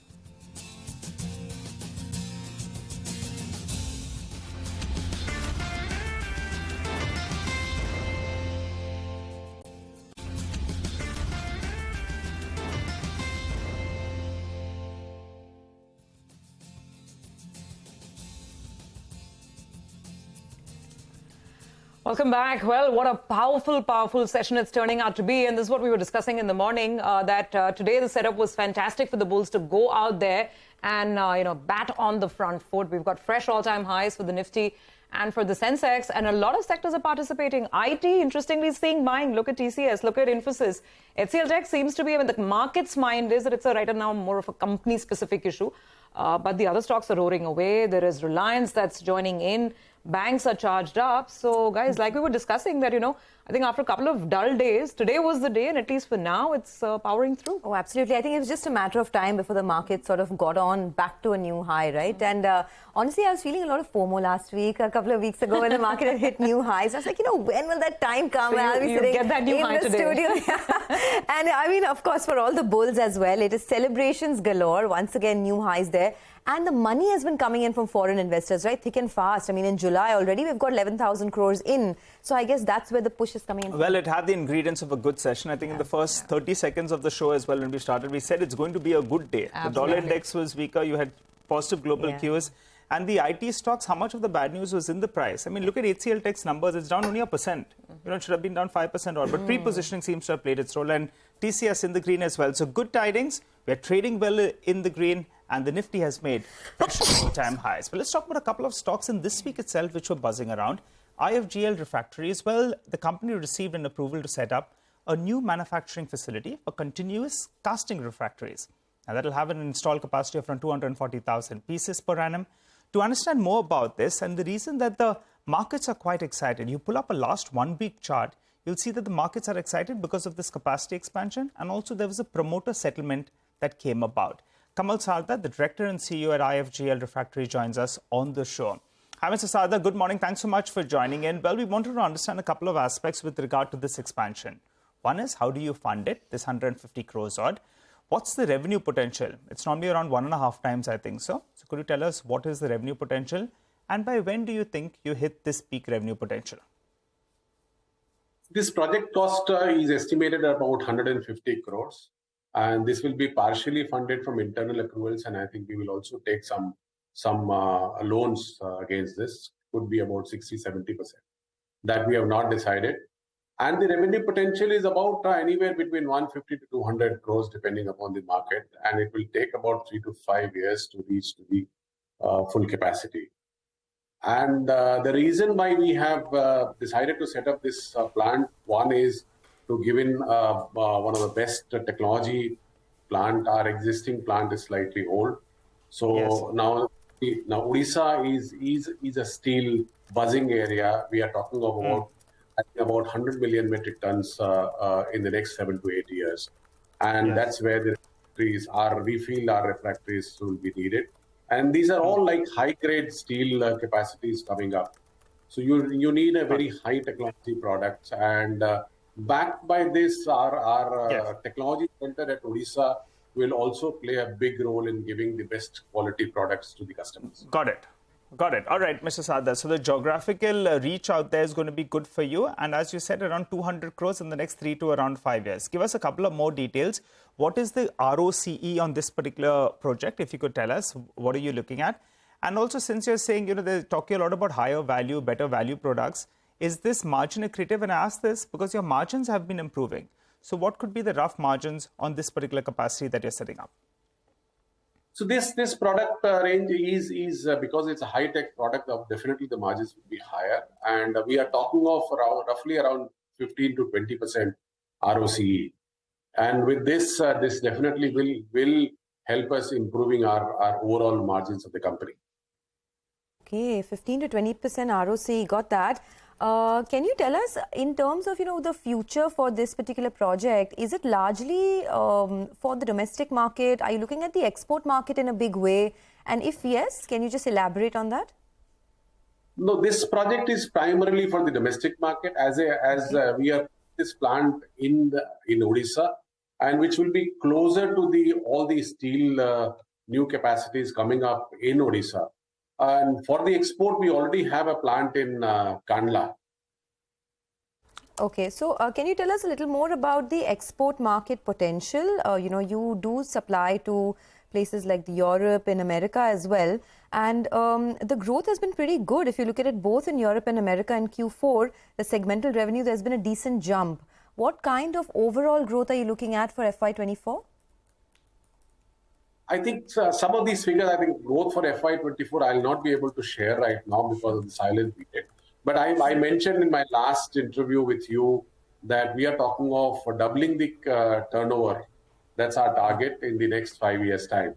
And we are moving towards that. And this plant is also one of the, trigger point for this incremental growth. Okay. All right. Mr. Sardar, the problem is that as of now, you traded a big discount in comparison to the other listed peers, Vesuvius as well as RHI. So that's why the street is a little bit more optimistic on your prospects from here on. So holding on to these margins and doubling your revenues will be key. We don't have too much brokerage coverage, but we have a smaller brokerage that's Monarch that has said it's a potential re-rating candidate. That aside, you've told us enough about this particular project. I want to ask you about Kawasaki, their stake in the company. Now, they had close to around 15.5% stake. You all have said there's a breakthrough over there because the existing promoters will buy that 15.5% stake. Is there any kind of technology, technical support that you all used to get from this particular entity that was a promoter entity earlier? And when them going out of the picture, do you all lose anything or is everything as normal? So everything will be as normal. Kawasaki had acquired Tata Refractories somewhere in early 2010.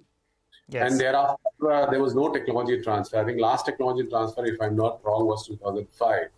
So since then, we have been developing our own technological improvements. So we don't feel any effect because of that.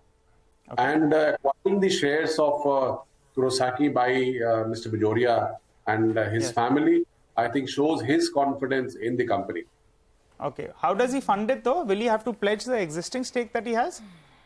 No. I don't think he's going to pledge anything existing, but he has enough cash with him, and I think he is fully prepared to acquire this without pledging any of the existing IFGL shares. All right, so we'll leave it at that. Thanks a lot for joining us. I appreciate your thoughts. That's IFGL Refractories. But the big headline at the moment undoubtedly is the market. Fresh record highs coming through for the Nifty. 150 points in the green for the Nifty. And let's remember that this is on the back of very strong global cues as well. Most global markets have been rejoicing the fact that the US inflation has softened significantly compared to what the street was expecting and compared to what we saw earlier. And that could perhaps mean one last rate hike from the US Fed. You never know. There's still a lot more data to come through. But the expectation is that the last of the Fed hikes could come through in the next meeting, and then perhaps softening of the monetary cycle. And that has given rise to a lot of risk appetite across global markets and in our own markets as well. So that's the big headline. But let's continue to track the individual pockets. There is the pharma sector that we're looking at this morning. Analysts are expecting around a 10 to 12% revenue growth and margin expansion for the pharma and healthcare companies this quarter. Let's start with pharma companies, where growth is expected to be led by new launches in the US. Let's toss across to Ekta for more on that. Ekta, over to you. Thanks for that. Well, yes, I'll start with the mother market, the US. The US could grow as much as around 10 to 12% for some pharma companies year on year this quarter. Growth could be led by sales of key drugs, offsetting facts such as price pressure. For example, cancer drug Revlimid generic for the likes of Dr. Reddy's as well as Zydus Life. Generic Prezista for Lupin, biosimilars for Biocon, and specialty drugs such as Ilumya for Sun Pharma. Lower sales of albuterol, which is an inhaler, and US FDA issues at Cipla's Indore unit could weigh on the company. Now, moving to domestic formulations, growth will continue to be driven by factors such as price hikes and better volumes. Estimates are around a 10% growth on a year-on-year basis. The likes of JB Chemicals, Eris Life, and Torrent will be aided by recent acquisitions such as Sanzyme and Oaknet and Curatio, respectively. Margins are expected to improve as much as around 50 to 70 basis points on a sequential basis and as much as 3 to 4% year-on-year for some companies. Now, margin improvement is going to be led by factors such as sale of key drugs in the US, lower raw material and freight costs year-on-year. Talking about margins, watch for Divi's Labs and Laurus Labs. The street is anticipating as much as a 300 basis points Q-on-Q margin improvement due to better gross margins for Divi's. Laurus Labs, another story. It could continue to be weighed down this quarter after it reported a multi-quarter dip in margins in Q4. Otherwise, API companies' revenue will be aided by improved demand year-on-year. Commentary on Lupin's launch of Spiriva generic, Sun Pharma's guidance on clearing the import alert at Halol, and Aurobindo and Gland's outlook on injectable sales in the US will be watched. Lastly, for healthcare companies, hospital revenues are expected to grow 12 to 13% year-on-year, aided by as much as around 50 to even 500 basis points improvement in occupancy as elective surgeries and international medical tourism aid year-on-year. Max is likely to lead on revenue and margin improvement. Apollo Hospital's profitability is likely to be dragged lower by losses in the 24/7 arm. For diagnostic companies, expect high single-digit volume growth in patient volumes. Margins could stabilize Q-on-Q but remain under pressure year-on-year due to competitive intensity. Let's, as always, leave you with a quick snapshot of pharma and healthcare companies in terms of an FY24 PE, the likes of Aurobindo, Lupin, Cipla, Divi's. Remember, a lot of these companies have seen significant run-ups. On the diagnostic front, Dr. Lal's and Metropolis. And for hospitals, it is EV to EBITDA for the likes of Max, Apollo, which are the more expensive ones, and Fortis Healthcare. Okay, thanks a lot, Ekta, for that. Well, let's do one thing. Let's slip into a quick break. On the other side of the break, we'll get talking yet again about the markets and the fresh highs that the Nifty has hit this morning. More on that with Mitesh Thakkar. He'll give us some technical trades. Do stay tuned in.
Welcome back. Well, the market's up and away with the fresh highs on the board, and it's picking up some serious momentum now, 150 points higher on the Nifty. So let's bring Mitesh back in to figure out what the trades should be like now.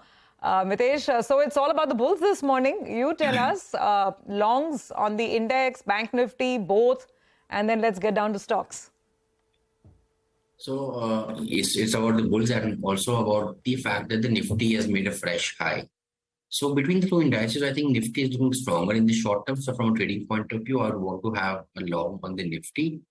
One can keep a stop loss just below levels of 19,480, which is roughly about 60 points lower from here on the Nifty spot, and hope for a target of around 19,700 to begin with, and then eventually maybe even higher. So stay long, stay positive. On the stock side, I have two metal names on the buy list today. Hindalco, disclaimer, we have some futures positions over here, so vested interest. But that's a buy with a stop at about 429 for targets of 450. And sale is something which I recommended earlier as well. Even now looks good to me. That's a buy with a stop at about levels of 89.5 and a target of around 94. Okay, well, seems like all the favorites are coming back on the buyers list now. So a lot of stocks hitting fresh highs this morning. Electra Green Tech is at a fresh high. That's up about 5%.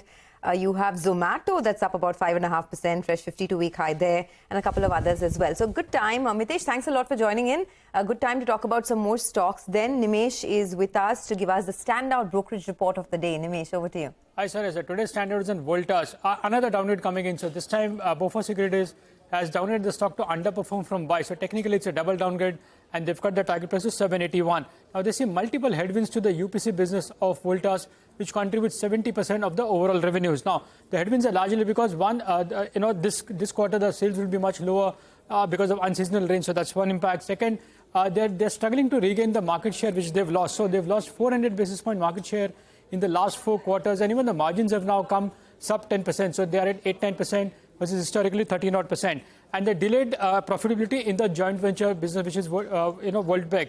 So these three are the key reasons why they've downgraded the stock to underperform now. And they've actually, the target price cut is largely because they've cut the multiple as well for the UPC business from 30 times to 25 times. So over a time now, there has been a lot of downgrades on Voltas. This is the last one, but do remember the stock has already corrected so much, so not big impact on the stock.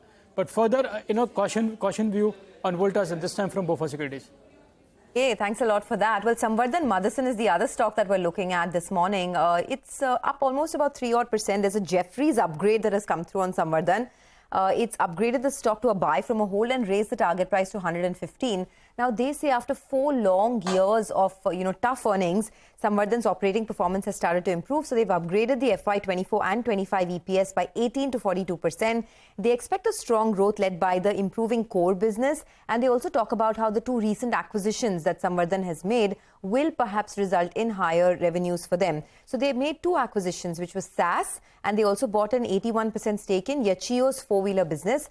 And Jefferies says that these 2 acquisitions together can add 15% to SAML's FY25 revenue. So they're very bullish there on the stock, and hence, it's looking like a good showing this morning. Okay, well, 3% and counting for now on Samvardhana. But let's get back to the story of the day in terms of the corporate action. And that obviously is TCS. We've got Rima joining in. She's had a busy morning talking to the management. So Rima, you tell us. I think the market's verdict is very clear. Not perturbed because it's on expected lines. But what are the big takeaways for you? Well, I think that's the big takeaway, right? That it's been predictably slow. It's been subdued, but the street was anticipating that. There are no big negative, nasty surprises like we'd seen in the case of Q4. So this has largely been in line with expectations. Undoubtedly, it's still been a weak quarter. There is no growth. The top line growth has been flat. Year-on-year revenue growth has come down to single digits after 9 consecutive quarters of a double-digit growth. Margins have fallen by 130 basis points, impacted by the wage hikes. But here, it's worth noting that TCS is perhaps amongst the only IT companies where the wage hikes have been given as per normal on 1st of April. Most other companies are deferring their wage hike. HCL Tech has announced that there is going to be no wage hike for senior employees. The TCV is a number that the street is going to like. For the second consecutive quarter, the total contract value, TCV stands for total contract value, which basically means your order wins, new and old, renewal. That stands at more than $10 billion. And this is higher than the company's quarterly run rate, in a way, a guidance of $7 to $9 billion. There is weakness in BFSI, communication and high tech, and as of now, the management is not calling out any recovery in H2. They're saying things are still very uncertain and fluid. JP Morgan has been bearish on the IT pack. They have an underweight rating, further lower the target price to 26.50. They believe the valuations at 25 times forward multiple is on the higher side. Nomura reduced rating, target price 2,800. They think it will be difficult for the company to achieve the EBIT margin, of 25% by the end of the year. But on the other hand, you've got Bernstein with a target price all the way to 3,650. So they're quite bullish. And Jefferies is neutral with a hold rating. Back to you. All right. Thanks a lot, Rima, for that. So that's the word on TCS. But let's go across to Surbhi. She has some very interesting stocks with her. Anand Rathi has done very well, post its numbers. Dream Folks is also on her radar. Surbhi, over to you. Thanks so much for that. So Anand Rathi has reported its Q1 numbers and they're pretty strong. The revenue was up 21% sequentially. The PBT was up nearly 19%. There's slight dip in margins, but not much of a concern. Margins have come in at 40% versus 40.5% in the previous quarter. Now the operational metrics are strong as well. The number of active client families are up nearly 5%. The net flows in private wealth is nearly up 3.5% sequentially. The trail revenues, that is up 6%. And the number of relationship managers is up 5% at 308. Now that number was stagnant in the last fiscal, so that is going up as well, so that's positive. And they have laid out their FY24 guidance and they have achieved 27% of their guided revenue, which is 661 crores. So 27% of that has already been achieved and 26% of their net profitability for FY24 also has been achieved. Some positive coming for Anand Rathi Wealth.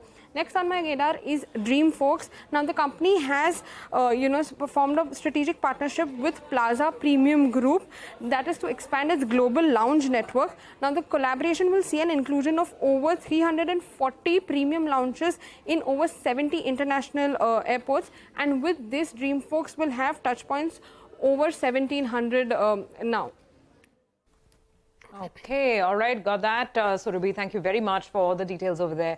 And with that, we do have to take a very, very quick break. We'll come back on the other side with a special segment. It's The Economy.